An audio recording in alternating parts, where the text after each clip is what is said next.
Lawmakers on the House Intelligence Committee may be arguing over memos, but they appear united in their anger towards Steve Bannon right now. The former White House chief strategist refused to testify before that committee today, despite being subpoenaed. Bannon says he doesn't have the Trump administration's blessing to talk about his time on the transition team or in the White House. Congressmen on both sides of the aisle disagree with his flimsy notion of executive privilege.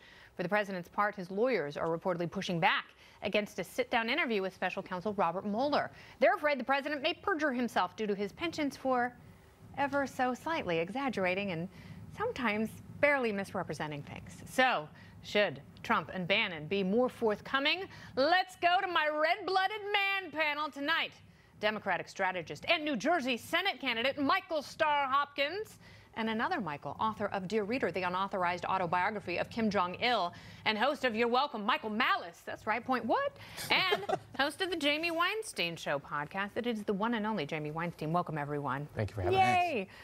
So Steve Bannon's not going to talk before this committee. I guess it's not a huge shock. What do you think he would say differently before the House Intelligence Committee that he would before Robert Mueller? I don't think he'd say much differently. I think he might be playing nice with the White House a little bit. Is that what he's trying to do, like smooth over some ruffled Michael Wolff feathers? Yeah, well, I think they're pretty upset with him. One of the reasons that people want to talk to him now is because of the quotes he gave Michael Wolff's book, suggesting that money laundering may have went on.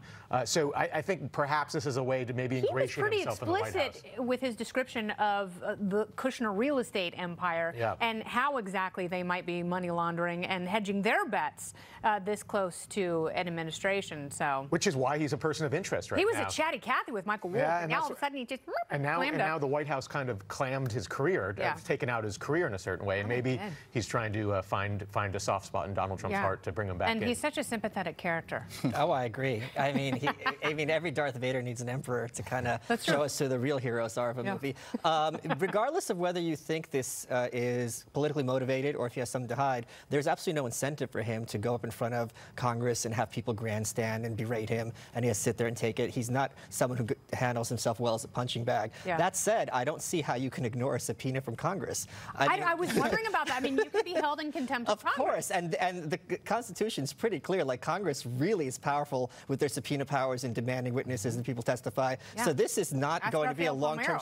Yeah, this is not going to be a long-term strategy that's going to work for him. I find it bizarre, to be frank. Well, no, and it seems to be a disconnect for him between Congress. You know, it's like this institution that he knows. Like, I'm not talking to the swamp. Right. But then he's, under essentially the same power of compulsion, he's going to talk to Robert Mueller. The U.S. Marshals will go get him from his house if he doesn't show up. So there's no way of getting out of this. This isn't kind of the debate that the president And they'll manhandle you. Ask Paul Manafort. There you go. Okay, so I know you're a lawyer. I am. But just because you don't testify doesn't mean you're guilty. No, absolutely not. You can plead the fifth. You can decide, you're going to show up and not answer questions. But it becomes problematic when you start saying, we're all about transparency. We're all about, aiding this investigation and getting to the truth. But then when it comes time to aid the investigation and get to the truth, you don't really want to talk. No, I know, but you also don't want to get yourself in trouble. I understand self-preservation, but what I think he should do is what Lois Lerner did. I think he should go and make a big statement and read from a big manifesto and then take the fifth. Yeah. That's how you do it. You don't even get in trouble for it. Yeah, that's a great idea. You get all of your ideas out there. You please whatever base you have left. But there's a difference. Lois Lerner was a Swamp Thing,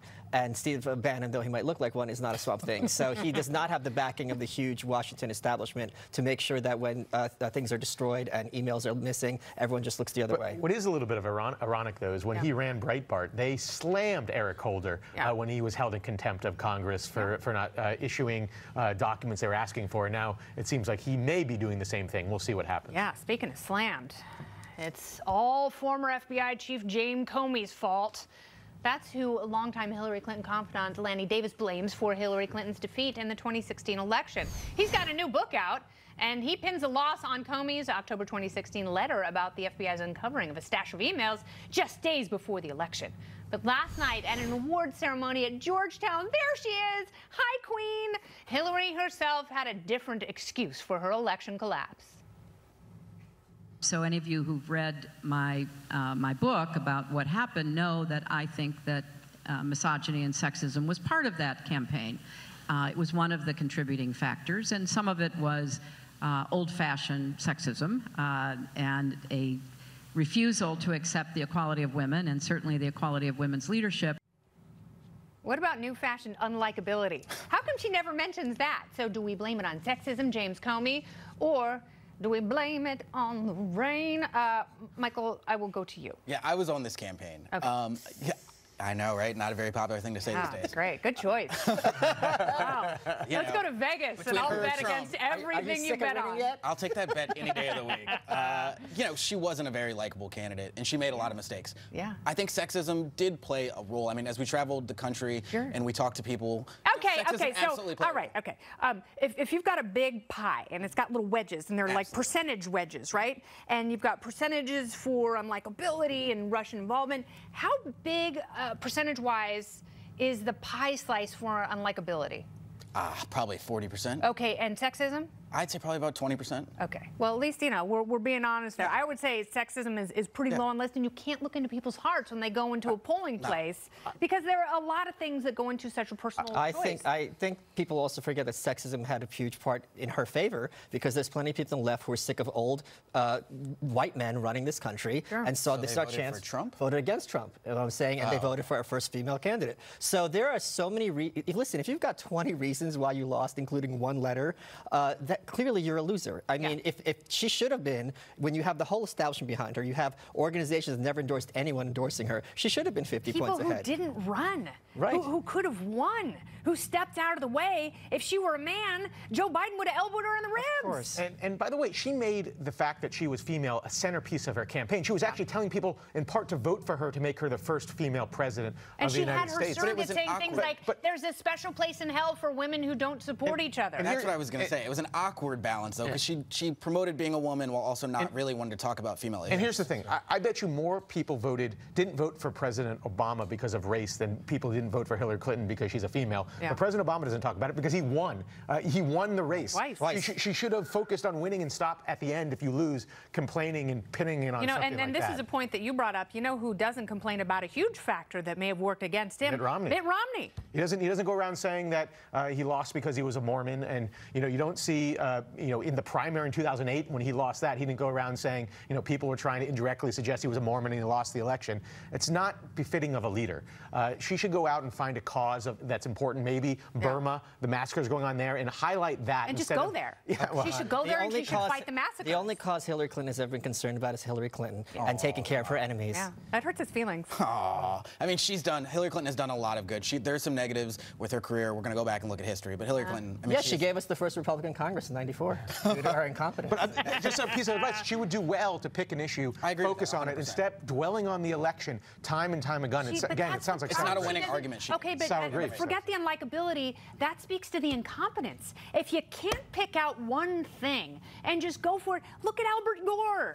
It's like he is the biggest polluter in the state of Tennessee, but he still talks about the environment. People know that. It resonates. He makes movies. It makes sense. She should just endorse a cough medicine that works, and then people will actually pay attention. Because she's been hacking for 20 years now. Yay, Michael Malice is the last word. It hurts so good. Fan panel returns a little bit later. First up, I'm going to ask Anthony Randazzo if the Fed is to blame for the market tanking, and a little later, schools in Philadelphia will be closed for the Eagles' big parade Thursday, but don't worry. Kids are still going to get an education on how to be hoodlums. Dennis Miller talks Philly celebrations a little later in the show. Stay here.